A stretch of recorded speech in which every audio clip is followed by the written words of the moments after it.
दोस्तों, कैसे हैं आप सभी? खैरियत से हैं ना? मेरी तरफ से आप सबको बहुत ही मोहब्बतों भरा सलाम।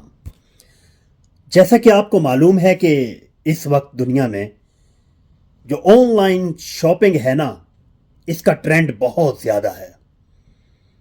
मेजॉरिटी जो है लोगों की, वो शॉपिंग सेंटर्स की बजाय घर बैठे सिंगल क्लिक के ऊपर चीज़ उनके दरवाजे तक पहुंच जाती है। वो लोग मैक्सिमम ऑनलाइन चीज़ें घर पर मंगवाते हैं। और आई थिंक सो यूरोप के अंदर, अमेरिका के अंदर, चाइना के अंदर ऑनलाइन शॉपिंग का बहुत ज़्यादा कल्चर है।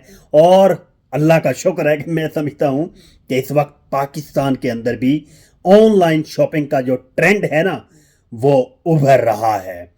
तो कोई भी चीज़ जिसके मुस्बत एस्पेक्ट हो ना, उसके साथ साथ उसके मनफी एस्पेक्ट भी सामने आना शुरू हो जाते हैं। तो इसी तरह ऑनलाइन शॉपिंग के अंदर भी कुछ चीज़ें नेगेटिव काउंट की गई हैं, वो मैं आपसे गिनवाता हूं।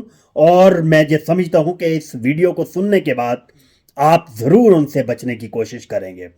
फॉर एग्जाम्पल, कैजुअली होता यह है कि आमतौर पर जब आप कोई चीज़ ऑनलाइन ऑर्डर करते हैं तो कीमत फर्स्ट क्लास क्वालिटी की आपसे ले ली जाती है, लेकिन जब चीज़ आपको भेजी जाती है तो वो सब स्टैंडर्ड होती है।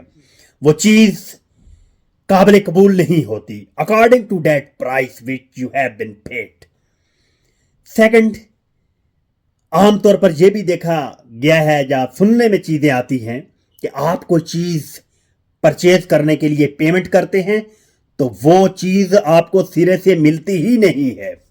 तो इन चीज़ों से बचने के लिए मैं कुछ चीज़ें आपसे शेयर करता हूं, आप ज़रूर इन्हें सुने और इस पर अमल कीजिएगा। पहले नंबर पर, आप ऑनलाइन शॉपिंग जो है ना, मुस्तनद बड़ी वेबसाइट्स के ज़रिए से खरीदें। For example, eBay, Amazon, Ali express, इस तरह के जो बड़े प्लेटफॉर्म्स हैं ना, आप ऑनलाइन शॉपिंग इन प्लेटफॉर्म के ज़रिए से करें। दूसरे नंबर पर है, अगर आप डील बहुत सस्ती देखें तो समझ लें कि इसमें दाल में कुछ काला है, क्योंकि डील अगर एक्स्ट्रा ऑर्डिनरी सस्ती है तो वो ज़रूर उसमें इशू हो सकता है। तीसरे नंबर पर, कैश ऑन डिलीवरी या फिर महफूज गेटवे के ज़रिए से आप पैसे पे करें। चौथे नंबर पर, आप रिव्यूज़ और फीडबैक चेक करें। अगर लोग कंप्लेंट्स कर रहे हैं तो उससे अवॉइड करें खरीदने से।